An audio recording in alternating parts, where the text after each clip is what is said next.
রাজধানীর বাজারে ঊর্ধ্বমুখী মাছ, মাংস, ডিম ও সবজির দাম সপ্তাহ ব্যবধানে কেজিতে 100 থেকে 200 টাকা বেড়েছে মশলা পণ্য।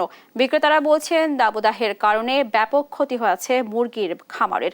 অনেক ফার্মে মারা পড়েছে মুরগি, ক্ষতিগ্রস্ত হয়েছে ক্ষেতের সবজিও। তাই পাইকারি দাম বেশি হওয়ায় বাড়তি দামে বিক্রি করতে হচ্ছে তাদের। বিস্তারিত ইফতেখার রেজার রিপোর্টে।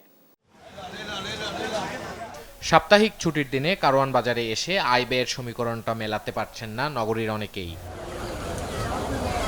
সপ্তাহের ব্যবধানে অস্থির মাংসের বাজার, ডিমের দামটাও ঊর্ধ্বমুখী। গরিবের আমিষখ্যাত ব্রয়লার মুরগি কেজিতে 15 টাকা বেড়ে বিক্রি হচ্ছে 220 টাকায়। দেশি 750 আর সোনালী বিক্রি হচ্ছে 420 টাকায়। ডিমের হালি ছাড়িয়েছে অর্ধশতক। গরুর মাংস 770 আর খাসি কেজিতে 1200 টাকা। রুই আর মৃগেল 330 থেকে 350 ঘরে। পাবদা 600, ইলিশ উঠলেও দাম চড়া। প্রতি আলিতে আপনার প্রায় 8 টাকা 9 টাকা করে বাড়তি, আর ডজনে তো বাড়ছে আপনি প্রতি ডজনে বাড়ছে 20 টাকা। কিন্তু এখন বাজারে খুব এলোমেলো অবস্থা, মুরগিও একই অবস্থা। দাম বাড়তির কারণ হচ্ছে যে মালের আমদানি কম, গরমের কারণে ছোটোখাটো খামারগুলো বন্ধ, এই কারণে মালের দাম বেশি।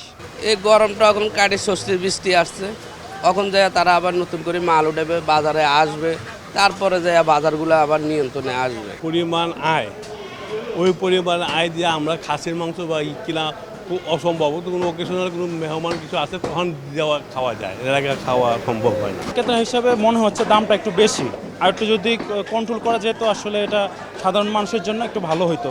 গরুর দাম যেহেতু বেড়েছে, মুরগির উপরে চাপ বাড়ছে, তাই ওনারা মুরগির দামও বাড়ায় দিচ্ছে। মাছ আছে প্রচুর, কিন্তু দাম অনেক বেশি। যেমন পাবদা মাছ কিনলাম আগে 400 টাকার যে পাবদা মাছ, সেটা এখন 600 টাকা দিয়ে কিনলাম। কম বেশি সব সবজির দামই ঊর্ধ্বমুখী। বেগুন ছুঁয়েছে শতক, কচুরমুখী 150 ছুঁই, পটল করলা আছে 50-এর ঘরে, চিচিঙ্গা 40, লাউ মিলছে 70 থেকে 80 টাকায়। তাও টুকটাক কিছু কিনতে পারি, কিন্তু যারা একদমই মনে করেন রিক্সা চালাচ্ছে বা হচ্ছে আরও যাতে খারাপ অবস্থা, ইভেন আনএমপ্লয়মেন্ট যারা হচ্ছে এখনও চাকরি পায় নাই, তাদের জন্য আসলে খুবই টাফ। দ্রব্যমূল্যের দাম কোনো দিনই কমছে না, বরং প্রতিদিনই কোনো একটা হতে আজকে বাড়ছে, আর একটা ওরকমই আছে, আর পরের দিন আর একটা বাড়ছে। বিক্রেতাদের অজুহাত, গরমে উৎপাদন ব্যাহত হওয়ায় বাড়তি দামে কিনতে হচ্ছে তাদের, তাই এই মূল্য বৃদ্ধি। অনেকদিন যে খরা গেছে, খরার কারণে আপনার সবজির আমদানি কম ছিল, কমের কারণে আপনার সবজির দামটা একটু বৃদ্ধি পাইছে। সয়াবিন লিটারে 167 টাকা, 5 লিটারের বোতলজাত সয়াবিন মিলছে 780 থেকে 800 টাকায়, খোলা চিনি 135 টাকা। আরেক দফা বেড়েছে মশলার দাম, জিরা আর এলাচি কেজিতে বেড়েছে 100, আর লবঙ্গ কেজিতে বেড়েছে 200 টাকা। কিনে ছিল 120 টাকা করে, এখন 135 টাকা খোলাটা।